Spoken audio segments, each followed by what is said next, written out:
할렐루야. 오늘은 종교개혁 500주년 되는 그런 주일입니다. 귀한 주일이죠. 그래서 오늘은 500년 전의 종교개혁이 오늘 우리의 삶의 자리에서 무엇을 의미하는지 함께 생각하면서 은혜를 나누려고 합니다. 우리가 오늘 여기서 종교개혁자들의 정신을 이어받아 산다는 것이 무엇이냐 하는 거죠. 말씀대로 사는 삶일 거예요.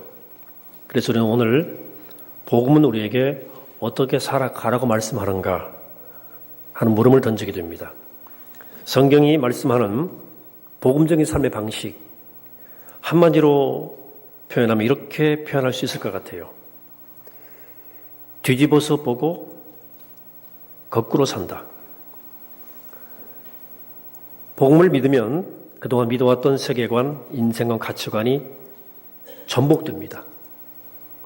뒤집어져요. 지구는 평평하고 온 우주가 지구를 중심으로 움직인다고 생각했던 믿던 사람이 허블 망원경으로 우주를 보고 나서 생각이 뒤집어지는 것과 똑같습니다. 그런데 예수 그리스도의 십자가의 부활은 바로 이 허블 망원경과 같은 영적인 새로운 렌즈입니다. 그것을 통해 세상을 보면 알지 못했던 세상이 환히 드러나요. 십자가 부활이라고 하는 렌즈를 통해서 보면 눈에 보이지 않던 세계가 환히 드러납니다. 육신이 전부가 아니고 물질이 전부가 아님이 명확해집니다. 영원한 것이 있고 영원한 세상이 있음도 명확해집니다. 하나님이 계시다는, 존재한다는 사실이 믿어집니다. 우리 자신이 삶의 주인이 아니라 하나님이 주인임을 깨닫게 됩니다. 인간들끼리 우연과 사고와 죄악을 통해서 만들어가는 것이 역사인 줄 알았는데 그 안에, 그 위에 보이지 않는 하나님의 손이 움직이고 있다는 사실이 분명해집니다. 또한 십자가 부활의 렌즈로 보면 우리 각자는 창조주에 의해서 지어진 존재라는 사실이 보입니다. 우리 각자의 삶에는 하나님의 뜻이 있어요. 그 인생의 성공은 내 욕망을 이루는 것이 아니라 하나님의 뜻을 이루는 데에 있습니다. 인간의 희망은 인간이 만든 제도와 윤리와 철학이 아니라 하나님의 말씀에 있습니다. 이렇게 십자가 부활을 믿으면 세상이 거꾸로 보입니다. 거꾸로. 그렇기에 믿지 않는 사람들과는 다른 방식으로 살아가게 됩니다.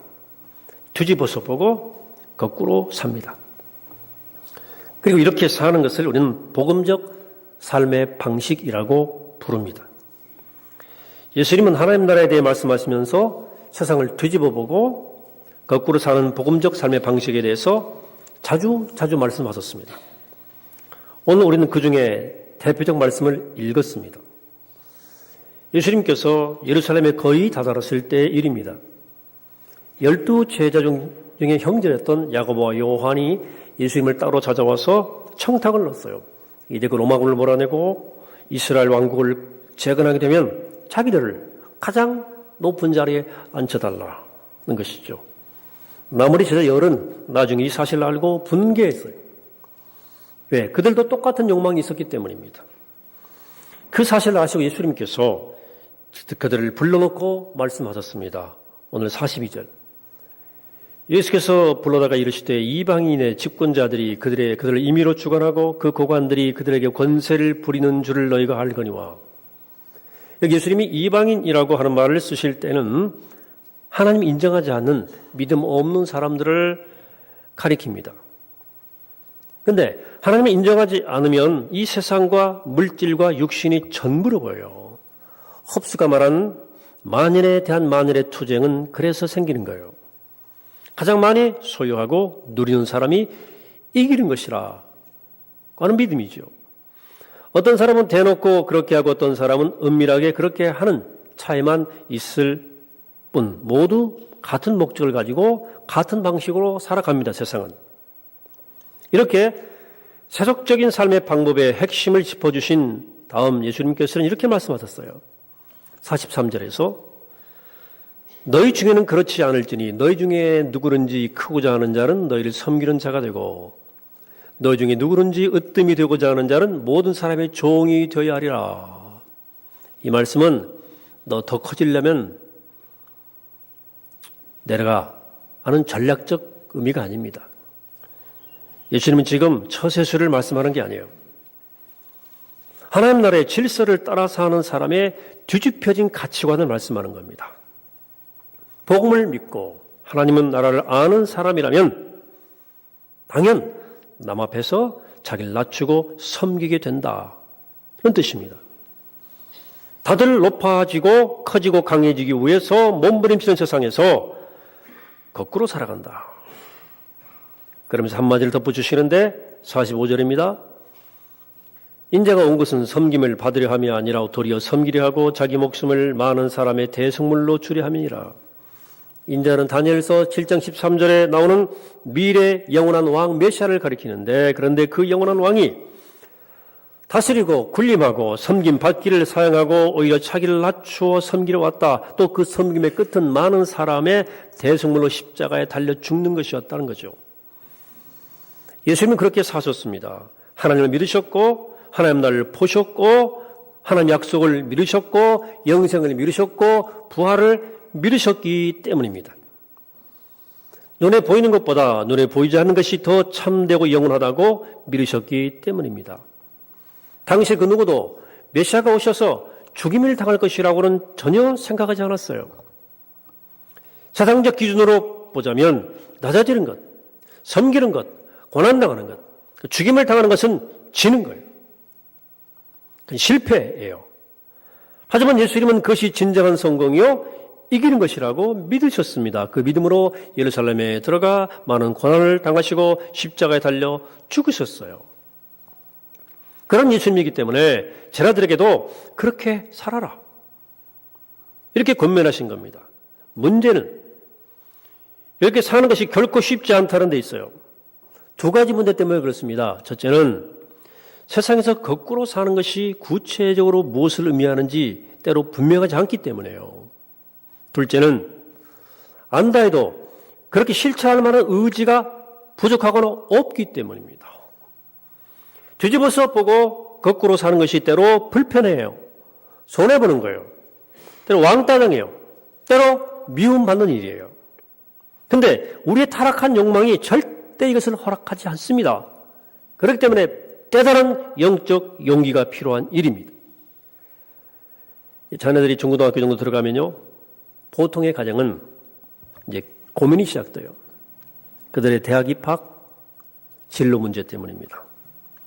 뭔가 방향을 잡아야 되고 고2, 3이 되면 이제 결정을 해야 돼요. 이런 결정들 앞에서 무엇을 기준으로 결정합니까? 기준이 뭐예요? 직장을 선택할 때 무엇을 기준으로 삼습니까? 세속적 기준은 뻔합니다. 가장 랭킹이 높은 대학을 선택해야 돼요. 가장 조건 좋은 직장을 선택해야 됩니다. 다 그렇게 해요. 다 그게 지혜로운 일이라고 생각합니다. 그런데 복음 때문에 세상을 뒤집어서 보는 사람은 좀 질문을 다르게 해요. 아이의 적성과 삶의 의미와 보람이 있어서 어느 학교가 제일 좋을 것인가? 이렇게 물으면 답하기가 그렇게 쉽지 않습니다. 왜? 학업 능력, 취업률 혹은 졸업 후 연봉 같은 것에 대해서는 대충 순위가 나와 있어요. 근데 그의 적성과 보람과 의미 같은 것에 대해서는 아무런 자료가 없기 때문입니다. 그게 세상이에요. 그렇게 질문하면 세상적 기준과는 전혀 다른 결론이 나올 수도 있어요. 그럴 경우 과연 그렇게 선택할 용기가 있느냐? 믿음 때문에.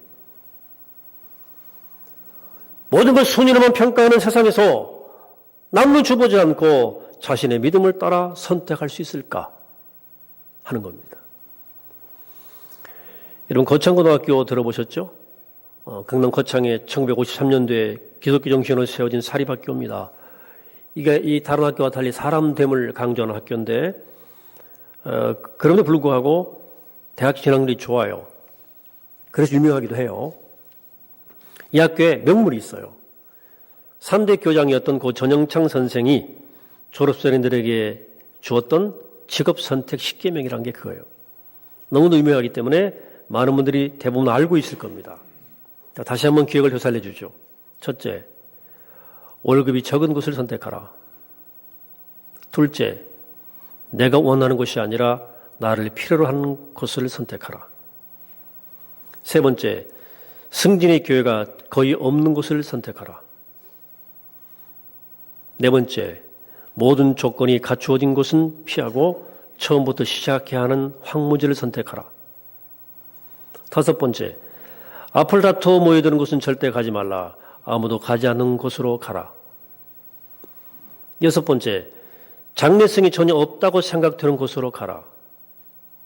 일곱 번째, 사회적 존경 같은 것을 바라볼 수 없는 곳으로 가라. 여덟 번째, 한가운데가 아니라 가장자리로 가라. 아홉 번째, 부모나 아내나 약혼자가 결사 반대하는 것이면 틀림없다. 의심치 말고 가라. 되어 있어요. 열 번째, 왕관이 아니라 단두대가 기다리고 있는 곳으로 가라.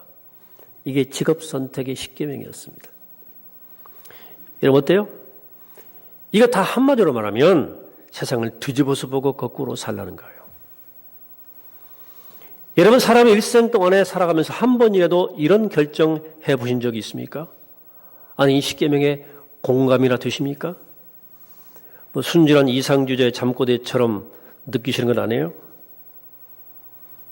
고 전영창 선생은 매우 존경받았던 고 장기려 박사와 함께 활동하면서 살았던 독실한 크리스찬이었는데 그분이 교장을 맡았을 때 학교가 어마어마한 빚더미에 그 논리가 있었어요.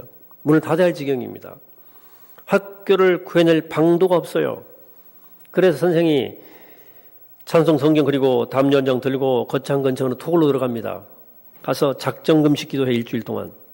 아주 목구멍에 단내가 나도록 막 부르짖는데 응답이 없어요. 나을지어도.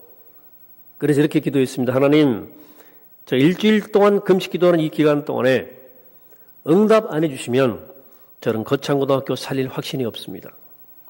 하나님, 응답하시지 않으면 저 서울로 올라가서 일간신문에 하나님 안 계신다! 라고 광고 내랍니다. 이거 뭐 기도가 아닌 협박 수준이죠? 사실 시편에 이런 기도 많아요. 너무나 절박해서 이렇게 무엄한 기도를 드린 거죠. 그렇게 간절히 부르짖는데도 일주일이 채워져도 아무 응답이 없어요. 그래서 낙심천만으로 집에 돌아왔어요. 집에 도착해 보니까 국제우편에 와 있는 거예요. 어떻게 알았는지 미국 사람 의 교포가 그때 돈으로 2,050달러의 수표를 보내온 겁니다. 1956년도 일이니까 당시로는 고금이었어요. 이게 하나로 환전해 보니까 당시 갚아야 했던 부채 액수와 정확히 일치했어요. 이런 걸 간증이라고 그러고요. 또 작은 부활 사건이라고 말합니다. 이런 큰 부활 사건은 죽은 자 가운데서 예수님이 살아나신 사건입니다. 이 사건 때문에 우리가 희망을 얻었고 하나님이 역사하신구나 하는 사실을 확신했어요. 근데 우리의 일상생활 중에도 하나님이 살아계시다는 사실을 증명해 주는 작은 부활 사건들이 끝없이 일어나요. 실제로. 그게 간증이라고 그래요. 고 전영창 선생은 이 작은 부활 사건을 통해서 하나님이 정말 사역사한다는 사실을 확신하게 되었어요. 이 믿음 때문에 세상을 뒤집어서 볼 용기가 생겼어요. 거꾸로 살 용기가 생긴 거예요. 그 확신이 있었기 때문에 저희들에게 그렇게 살라고 권한 거예요. 자, 여기서 보는 것처럼 뒤집어서 보고 거꾸로 살기 위해서는 무엇보다도 확신이 필요해요. 하나님에 대한 확신, 하나님 나라에 대한 확신, 영원한 것에 대한 확신이에요. 이 확신이 있을 때 타락한 이기심이 극복되고 거꾸로 살아갈 용기와 의지가 생기는 거예요. 바울은 세상을 뒤집어 봤어요. 예수님 때문에. 세상이 뒤집어진 거예요. 거꾸로 사는 삶을 살았어요. 확신이 가르쳐 있었어요. 그래 빌보 3장 8절에서 이렇게 말합니다. 또한 모든 것을 해로 여김은 내 주 그리스도 예수를 아는 지식이 가장 고상하기 때문이라 내가 그를 위하여 모든 것을 잃어버리고 폐슬물로 여김은 그리스도를 얻고 그 안에서 발견될 함이니 예수를 만나 보배 예수를 만나 생사를 뛰어넘는 확신을 가지게 되었고 놀라운 기쁨을 경험했고 그래 세상적 가치를 뒤집고 거꾸로 사는 삶을 선택한 겁니다. 이렇게 세상을 뒤집어서 보고 거꾸로 사는 사람들 그리고 그렇게 살기 원하는 사람들이 모인 것이 교회예요. 여러분 교회는 사랑하는 사람들이 연합해서 가정 이루는 것처럼 교회는 예수 그리스도를 통해 하나님 자녀로 회복된 사람들이 모여 이룬 영적인 패밀리예요. 믿는 사람들에게 교회는 다녀도 되고 안 되도 되는 옵션이 아니에요. 복음 믿어서 하나님의 자녀가 되었다면 다른 형제자매 연합하여서 영적 가정 이루게 돼 있어요. 이것이 교회예요. 그런데 그 믿는 사람들이 영적 가정으로 모여서 할 일들이 많죠. 예배가 가장 중요하고요. 성도 간의 친밀한 사귐 매우 중요하고요. 구제, 전도, 선교를 통해 복음을 전하는 것도 필수적인 일입니다. 그 모든 것에 더하여 잊지 말아야 할 것이 있어요. 그것은 복음적인 삶을 배우고 연습하는 겁니다. 엑서사이즈 해보는 겁니다. 세상을 뒤집어서 보고 거꾸로 사는 일을 서로 배우고 서로에게 실습하는 현장이 교회예요. 오늘 이런 말씀 가운데 이 구절을 주목해야 되는데 그것은 너희 중에는 그렇지 않을지니 그랬어요. 우선 너희들끼리는 그러지 말아라는 거예요. 우선 믿음의 공동체 안에서 세상을 뒤집어 보고 거꾸로 사는 것을 우선적으로 적용해 보고 실습해 보라는 거예요. 그래서 교회를 대한사회라고 불러요. 대한사회, 얼터너티브 소사이티라고 불러요. 세상의 대한. 이 세상과는 전혀 다른 가치관과 원리가 지배하는 곳이라는 뜻이에요. 믿는 사람들이 모여서 복음적 삶의 원리를 배우고 실천을 보면 믿지 않은 사람들이 그 모습 보면서 저렇게 사는 방법도 있네.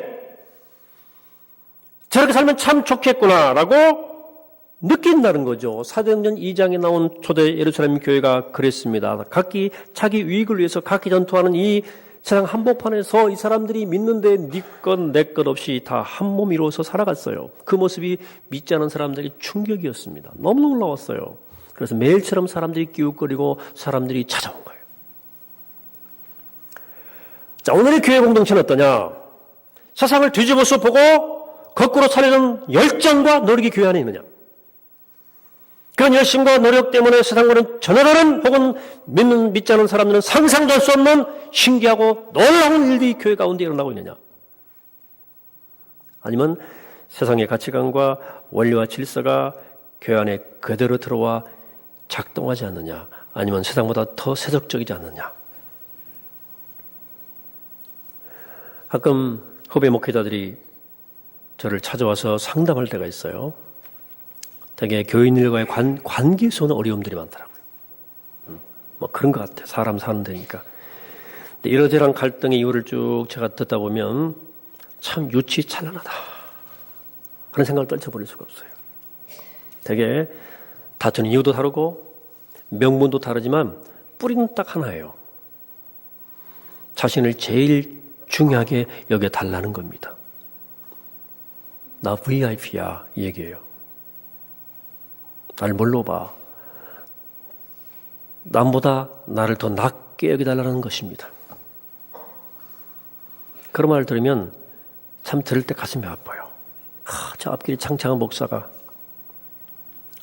하나님의 거룩한 소명을 위해서 불태워야 시간을 교인들의 상처난 마음 붙들고 그냥 약 발라주느라고 우왕좌왕 갈방질방 시간 허비하고 있구나. 한국의 수준이 이거밖에 안 되나. 낙심이 돼요.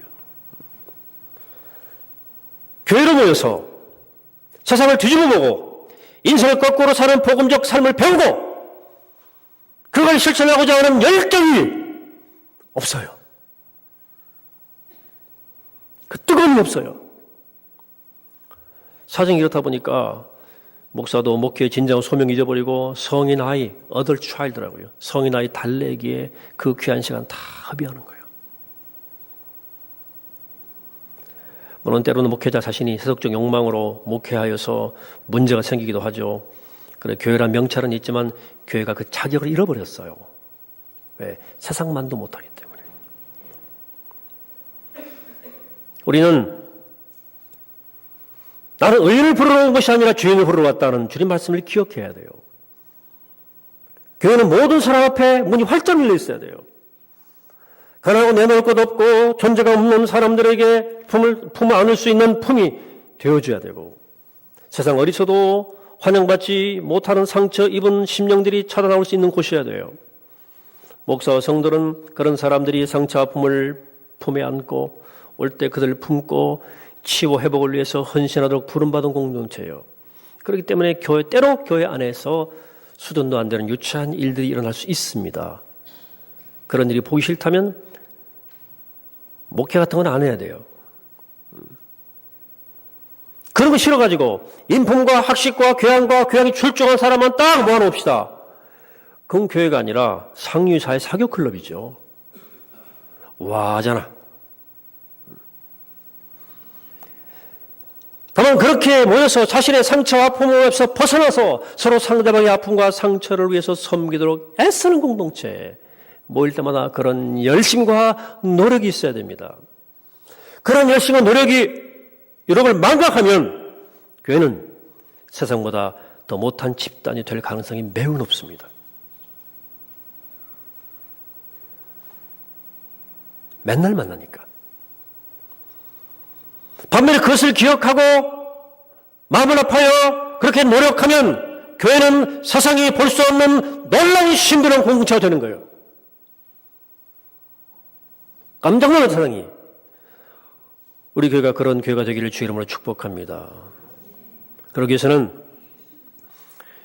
교회를 모일 때마다 우리가 왜 모이는가? 보험영신을 배워서 세상을 뒤집어서 보고 인생을 거꾸로 사는 것을 연습하기 위해서 모였다는 사실을 꼭 기억해야 돼요. 이건 우리의 본성으로는 실패할 수밖에 없는 거예요. 그래서 우리는 매일 매 순간 우리 옛사람이 이미 죽었음을 확인하는 거예요. 우리의 상처가 이미 치유되었음을 고백하는 거예요. 정규 시민으로서 오늘 이 땅에 살고 있음을 선언하고 그렇게 말하고 행동하기를 애쓰는 겁니다. 그리고 믿음 형제 자매들과 함께 그렇게 사는 걸 연습하고 훈련해야 돼요. 끝없이 나를 부정하고 이웃 섬기는 연습을 해야 되는 겁니다. 그리고 바울 사도는 로마서 12장 10절에서 말씀합니다. 형제를 사랑하여 서로 우애하고 존경하기를 서로 먼저 하며, 먼저 하라는 거예요. 그리고 12장 16절에서 서로 마음을 같이 하며 높은 데 마음을 두지 말고 도리어 낮은 데 처하며 스스로 지혜 있는 채 하지 말라 그랬어요. 좀 지혜 있는 채 하지 말아라. 어쩌면 교회는 역차별 공동체예요. 역차별이 무슨 뜻이에요? 세상에서 차별하는 기준이 뒤집어지는 걸 말합니다. 세상엔 똑똑한 사람들이 대접받아요. 그러나 교회는 똑똑하지 못한 사람이 더 존중받는 곳입니다. 세상에 부자가 행세를 하면 교회에서는 부자는 좀 낮아지고 가난한 사람은 높임받는 것입니다.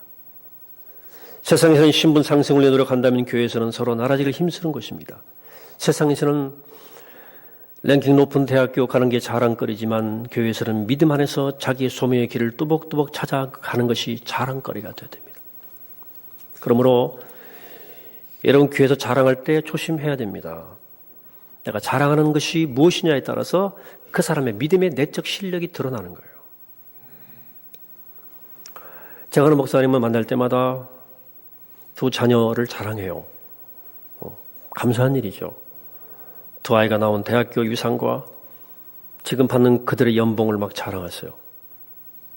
처음에 한두 번은 그렇구나, 축복이구나. 계속 그 말을 또 하고 또 하니까 실망스러워요. 평생 목회했다는 분이 고장 자랑거리가 자식들의 세속적 성공뿐이냐?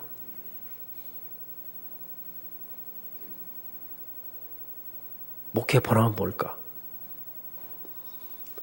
만약 우리 교인들이 모여서 주고받는 자랑이 맨 자기 자녀 좋은 대학 간 거, 유명한 직장 취직한 거, 좋은 차, 값비싼 물건 가진 거, 많이 배운 거, 화려한 이력 등등이 대부분이라면 부끄러운 겁니다. 왜냐하면 세상을 한 번도 뒤집어서 본 적이 없다는 뜻이기 때문에 그렇습니다. 믿음의 실력이 형편없다는 얘기예요. 아직 교회다운 교회가 되지 못했다는 증거이기 때문에 부끄러운 거예요. 여러분, 교회 실력이 뭐고 교회 자랑이 뭐예요? 만약 교회 자랑이 교회 수, 교회 건물, 혹은 교회 재정 같은 것을 자랑한다면 우리는 아직 세상을 뒤집어서 본 적이 없는 거예요. 복음이 무엇인지를 모르는 거예요. 교회의 유일한 자랑은 그 안에 얼마나 복음이 실현되어 있느냐 있는 거예요. 교회 안의 세상과 다른 가치관과 원리가 그 안에 얼마나 작동되고 있느냐에 달려있는 거예요. 목회자와 교인들이 생각하고 말하고 행동하는 것이 얼마나 뒤집어졌느냐.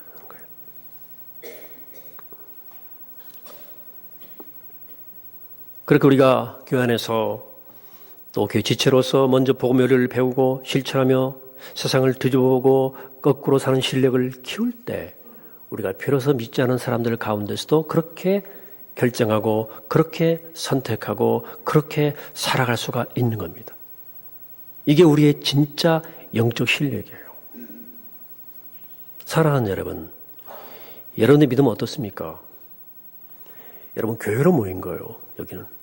여러분들 여기서 무엇을 기준으로 생각합니까? 무엇을 기준으로 말합니까? 뭘 기준으로 생각하시고 행동해 왔습니까? 세상에서 여러분들 무엇을 목표로, 무엇을 기준으로 살아왔습니까? 여러분들이 믿는 복음은 세상을 얼마나 뒤집어 보게 만들어 주었습니까? 그 복음이 나로 하여금 얼마나 거꾸로 살아가도록 때로 만들어 주었습니까?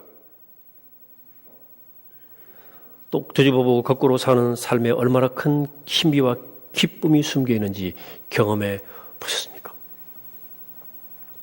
바라기는 우리 모두 이 거룩한 복된 주일에 복음적 방식으로 사는 삶에 있어서 점점 자라가게 되기를 주의 이름으로 축복합니다.